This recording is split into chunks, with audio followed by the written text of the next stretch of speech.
भक्तजनों, आज आप सुनेंगे कार्तिक मास की सुनी जाने वाली चौठ माता की व्रत कथा। एक गांव में एक साहूकार के 7 बेटे और एक बेटी थी। सेठानी ने 7 बहू और बेटी सहित कार्तिक कृष्णा चौथ को करवा चौथ का व्रत किया। साहूकार की लड़की को उसके भाई बहुत प्यार करते थे, उसको साथ लेकर खाना खाते थे। भाइयों ने बहन को खाने के लिए बोला तो बहन भाइयों से बोली, भाई आज तो मेरा करवा चौथ का व्रत है, इसलिए आज जब चांद उगेगा तब चांद का अर्घ देकर खाना खाऊंगी। भाइयों ने चांद उगने का इंतजार किया पर चांद नहीं दिखाई दिया। व्याकुल होकर उन्होंने एक उपाय सोचा कि ऐसे तो बहन भूखी रहेगी, इसलिए एक भाई ने दीपक जलाए, एक ने चलनी ली और पहाड़ी पर चढ़कर दीपक जलाकर चलनी लगा दी। दूसरे भाइयों ने संकेत मिलते ही बहन से कहा, बहन चांद देख गया है। तब बहन ने अपनी भाभियों से कहा, भाभी चांद देख गया है, चांद देख लो।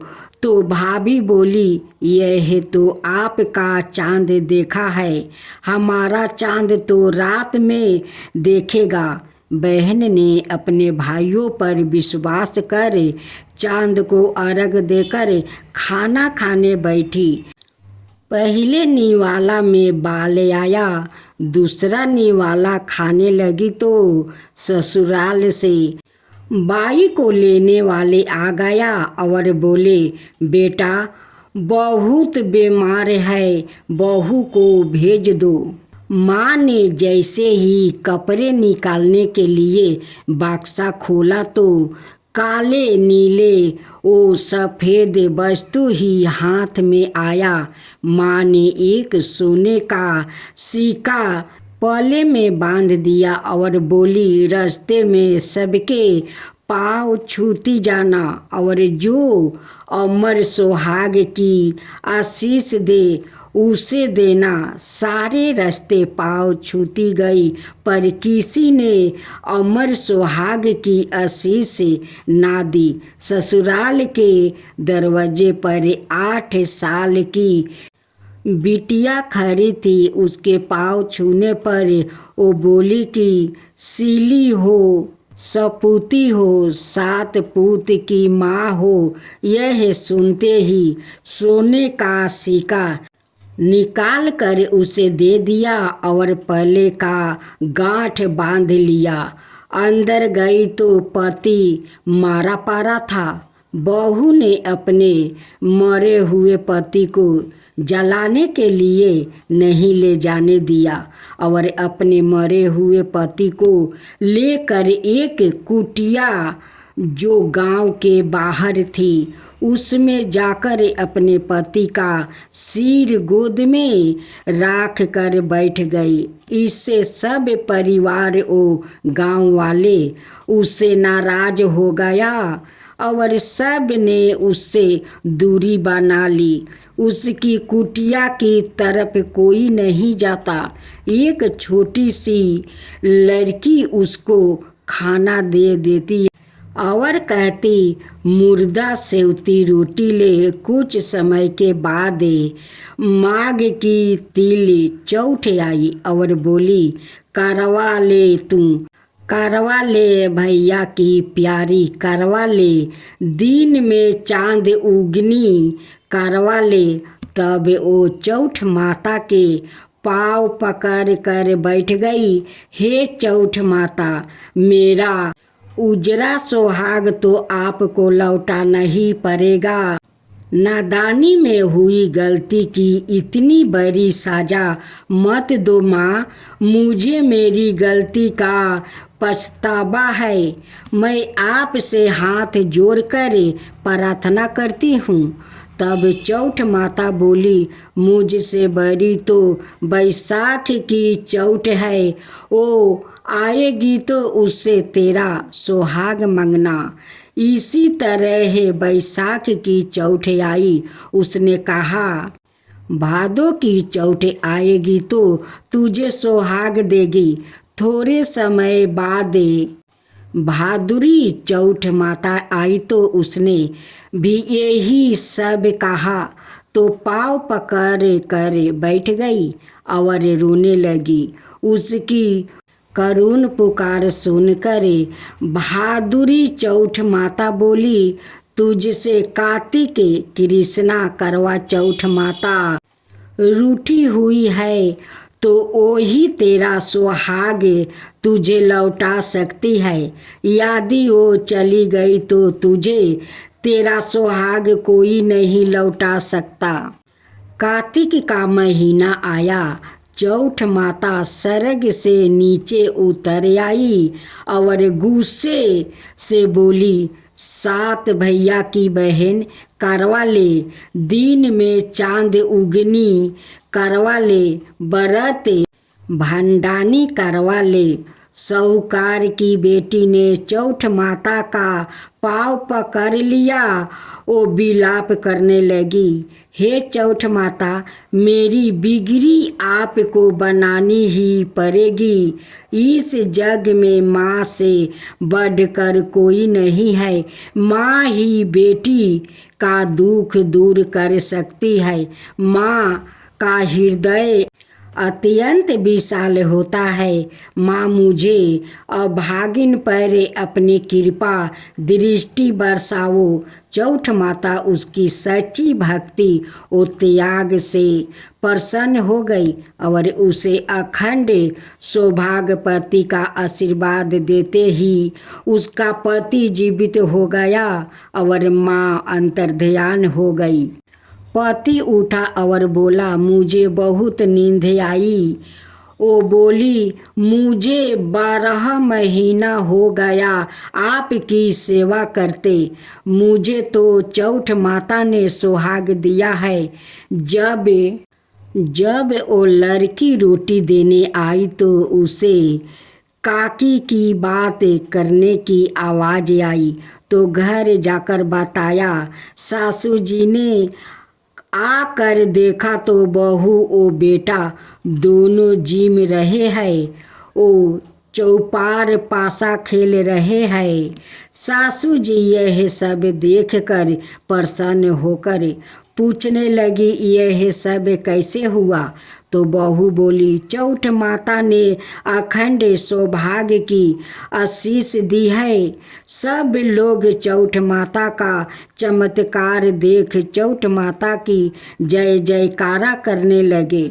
चौठ माता का उद्यापन कर सारी नगरी में कहला दिया कि सब कोई चौठ माता का व्रत करो। 13 चौठ नहीं तो 4 चौठ नहीं तो 2 चौठ तो सबको करनी ही चाहिए। हे चौठ माता, जैसे अमर सुहाग साहूकार की बेटी को दिया वैसे सबको देना। सभी पर अपनी कृपा बनाए रखना। विधि विधान से कहानी कहने वाले सुनने वालों भक्तों पर सदाई अपनी कृपा बनाए रखना। इस कहानी का बाद गणेश जी की कहानी सुने। मंगल करने दुख हरने चौठ माता की जय। अब आप सुने करवा चौथ व्रत कथा। पौराणिक काल की कथा अनुसार पतिव्रता सती सावित्री के पति सत्यवान को लेने जब यमराज धरती पर आया तो सत्यवान की पत्नी ने यमराज से अपने पति के प्राण आपस मांगने की प्रार्थना की। उसने यमराज से कहा कि वो उसके सुहाग को वापस लौटा दे, मगर यमराज ने उसकी बात नहीं मानी। इस पर सावित्री अन्न जल त्याग कर अपने पति के मृतक शरीर के पास बैठकर विलाप करने लगी। काफी समय तक सावित्री ने हड को देखकर यमराज को उस पर दया आ गई। यमराज ने उसे वर मांगने को कहा। इस पर सावित्री ने कई बच्चों की माँ बनने का वर मांग लिया। सावित्री पतिव्रता नारी थी और अपने पति के अलावा किसी के बारे में सोच नहीं सकती थी, तो यमराज को भी उसके आगे झुकना पड़ा और सत्यवान को जीवित कर दिया। तभी से अखंड सौभाग्य की प्राप्ति के लिए महिलाएं सावित्री का अनुसरण करते हुए निर्जला व्रत करती है। अब तीसरा करवा चौथ व्रत कथा। एक बार अर्जुन नीलगिरी पर तपस्या करने गया। द्रुपति ने सोचा कि यहाँ हर समय अनेक प्रकार की विघ्न बाधाएं आती रहती है। उनके शमन के लिए अर्जुन तो यहाँ है, नहीं अत कोई उपाय करना चाहिए। यह सोचकर उन्होंने भगवान श्री कृष्ण का ध्यान किया। अब भगवान वहाँ उपस्थित हुए तो द्रुपति ने अपने कष्टों के निवारण हेतु कोई उपाय बताने को कहा। इस पर श्री कृष्णा बोले, एक बार पार्वती जी ने भी शिव जी से यही प्रश्न किया था, तो उन्होंने कहा था कि करवा चौथ का व्रत गृहस्थी में आने वाली छोटी मोटी विघ्न बाधाओं को दूर करने वाला है। यह पिचित परपोक को भी दूर करता है। फिर श्री कृष्ण ने द्रुपति को एक कथा सुनाई। प्राचीन काल में एक धर्म परायण ब्राह्मण का 7 पुत्र था। एक पुत्री थी। बड़ी होने पर पुत्री का विवाह कर दिया गया। कार्तिक की चतुर्थी को कन्या ने करवा चौथ का व्रत रखा। 7 भाइयों की लाडली बहन को चंद्रोदय से पहले ही भूख सताने लगी। उसका फूल सा चेहरा मुरझा गया। भाइयों के लिए बहन की यह वेदना आसानी थी। अत वो कुछ उपाय सोचने लगा। उन्होंने बहन से चंद्रोदय से पहले ही भोजन करने को कहा, पर बहन ना मानी। तब भाइयों ने स्नेह बस पीपल के वृक्ष की ओर में प्रकाश करके कहा, देखो चंद्रोदय हो गया है, उठो अर्घ देकर भोजन करो। बहन उठी और चंद्रमा को अर्घ देकर भोजन कर लिया। भोजन करते ही उसका पति मर गया। वो रोने चिल्लाने लगी। दयो योग से इंद्राणी देव दासियों के साथ वहाँ से जा रही थी। रोने की आवाज़ सुने वो वहाँ गई और उससे रोने का कारण पूछा। ब्राह्मण कन्या ने सब हाल कह सुनाया। तब इंद्राणी ने कहा, तुमने करवा चौथ के व्रत में चंद्रोदय से पूर्व ही अन्न जल ग्रहण कर लिया, इसी से तुम्हारे पति की मृत्यु हुई है।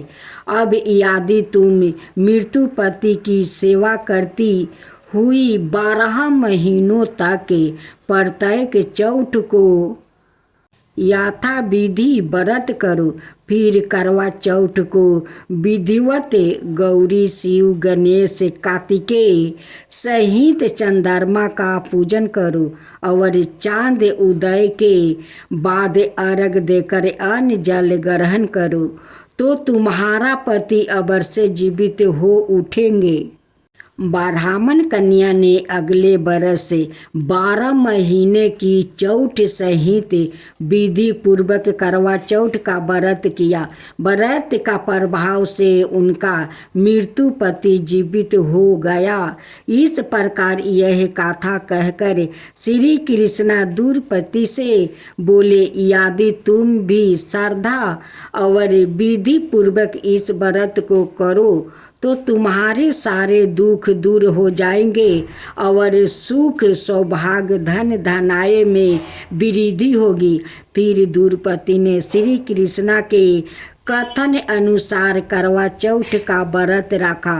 उस व्रत का प्रभाव से महाभारत के युद्ध में कौरवों की हार और पांडवों की जीत हुई। अब चौथा करवा चौथ व्रत कथा। पुराणों के अनुसार करवा नाम की एक पतिव्रता धोबी ने अपने पति के साथ तिरिंग भाद्रा नदी के किनारे स्थित गांव में रहती थी। उसका पति बूढ़ा और निर्बल था। एक दिन जब वो नदी के किनारे कपड़े धो रहा था, तभी अचानक एक मगरमच्छ वहां आया और धोबी के पैर अपने दांतों में दबा कर यमलोक की ओर ले जाने लगा। बूढ़ा पति यह देख घबराया और जब उसने कुछ कहते नहीं बना तो वो करवा करवा कहकर अपनी पत्नी को पुकारने लगा। पति की पुकार सुनकर धोबिन करवा वहाँ पहुँची तो मगरमच्छ उसके पति के यमलोक पहुँचाने ही वाला था। तब करवा ने मगरमच्छ को कच्चे धागे से बांध दिया और मगरमच्छ को लेकर यमराज के द्वार पहुँची। उसने यमराज से अपने पति की रक्षा करने की गुहार लगाई और साथ ही यह भी कहा कि मगरमच्छ को उसके इस कार्य के लिए कठिन से कठिन दंड देने का आग्रह किया और बोली, हे भगवान, मगरमच्छ ने मेरे पति का पैर पकड़ लिया है। आप मगरमच्छ को इस अपराध को दंड स्वरूप नरक भेज दो। करवा की पुकार सुन यमराज ने कहा, अभी मगर की आहु शेष है, मैं उसे अभी यमलोक नहीं भेज सकता हूँ। इस पर करवा ने कहा, अगर आपने मेरे पति को बचाने में मेरी सहायता नहीं किया तो मैं आपको श्राप दूंगी और नष्ट कर दूंगी। करवा का साहस देख यमराज भी डर गया और मगर को यमपुरी भेज दिया। साथ ही करवा के पति को शीघ्र आहु होने का वरदान दिया। तब से कार्तिक कृष्णा की चतुर्थी को करवा चौथ व्रत का प्रचलन में आया, जिसे इस आधुनिक योग में भी महिलाएं अपने पूरी भक्ति भाव के साथ करती है और भगवान से अपनी पति की लंबी उम्र की कामना करती है। की महिमा का था।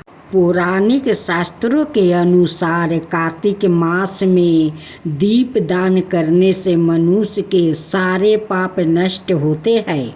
कहा जाता है कि इस महीने में जो मनुष्य देवलाय नदी किनारे तुलसी के समक्ष एवं अपने शयन कक्ष में दीप जलाते हैं, उसे सभी प्रकार के सुख प्राप्ति होते हैं। धार्मिक कार्यों के लिए यह माह सर्वश्रेष्ठ माना गया है। इस माह में भगवान विष्णु का पुष्प से अभिनंदन करना चाहिए। ऐसा करने से अश्वमेध यज्ञ का समान पूर्ण फल मिलता है। कार्तिक माह की षष्ठी को कार्तिकेय व्रत का अनुष्ठान किया जाता है। स्वामी कार्तिकेय इसके देवता है। इस दिन अपनी समझ अनुसार दान भी करना चाहिए। ऐसा भी कहा जाता है कि भगवान शिव पार्वती के पुत्र कुमार कार्तिकेय के नाम पर इस माह का नाम पड़ा कार्तिकेय माह। कथा है कि एक बार कार्तिक मास की महिमा जानने के लिए कुमार कार्तिकेय ने भगवान शिव से पूछा कि कार्तिक मास को सबसे पुण्यदायी मास क्यों कहा जाता है। इस पर भगवान शिव ने कहा कि नदियों में जैसे गंगा श्रेष्ठ है, भगवानों में विष्णु, उसी प्रकार मासों में कार्तिक श्रेष्ठ मास है। इस मास में भगवान विष्णु जल के अंदर निवास करते हैं, इसलिए इस महीने में नदियों और तालाब में स्नान करने से विष्णु भगवान की पूजा और साक्षात्कार का पुण्य प्राप्ति होता है। कार्तिक स्नान की महिमा कथा। कार्तिक स्नान का एक अलग ही महत्व है। यह शारीरिक, मानसिक और धार्मिक रूप से महत्वपूर्ण है। कार्तिक स्नान शरद पूर्णिमा, आश्विनी पूर्णिमा से शुरू होकर कार्तिक पूर्णिमा तक किए जाते हैं। शास्त्रों के अनुसार कार्तिक महीने में जो लोग भोर से पहले उठकर नदी, तालाब आदि में स्नान करके विष्णु जी की पूजा करते हैं, उन पर भगवान की असीम कृपा होती है।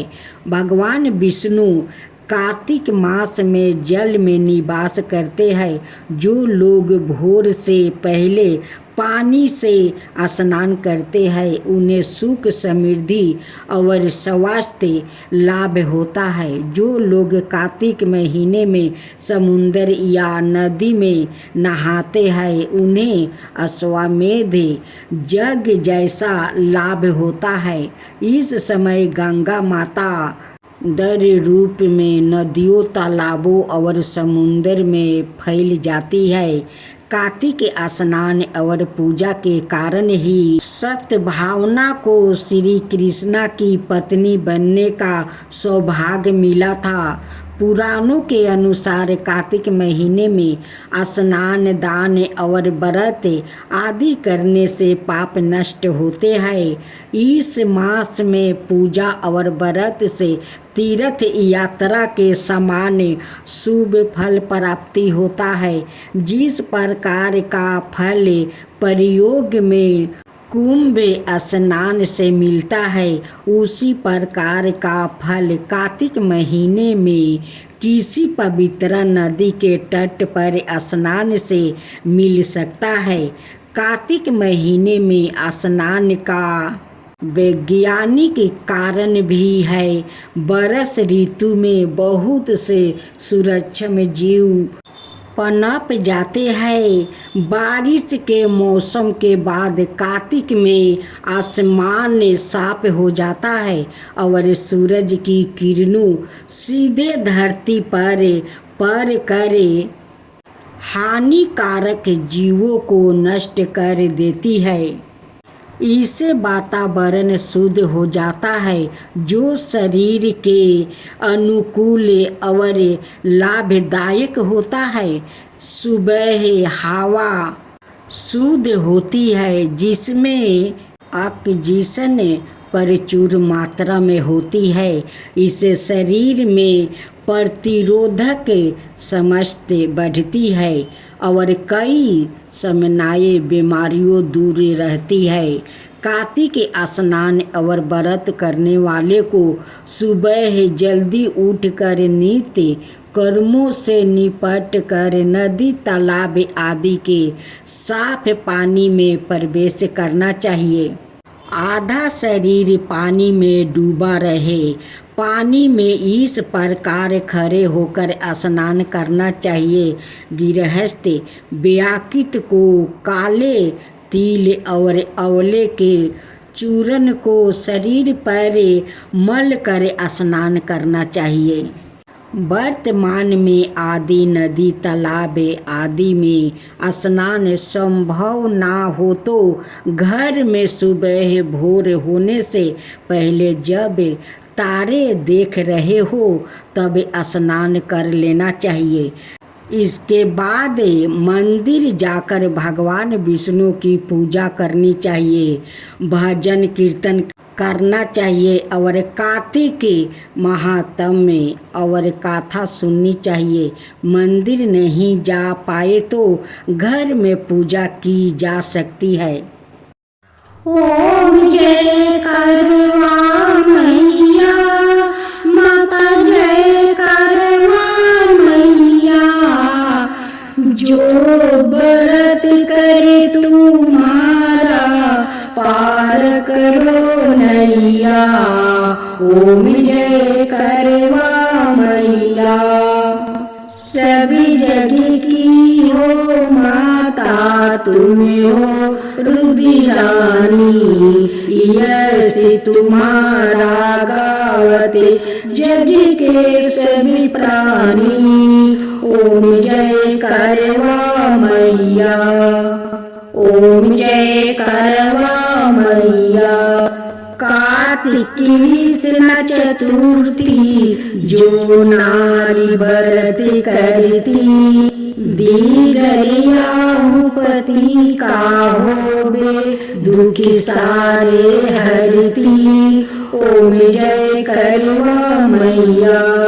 ओम जय करवा मैया। होए सुहागिनी नारी सुखी संपत्ति पावे। गणपति जी बड़े दयालु विघ्न सभी नाशो। ओम जय करवा मैया। ओम जय करवा मैया। करवा मैया की आरती व्रत कर जो गावे। करवा मैया की आरती व्रत करे जो गावे। व्रत हो जाता पूर्ण सभी विधि सुखी पावे। ओम जय करवा मैया। ओम जय करवा मैया।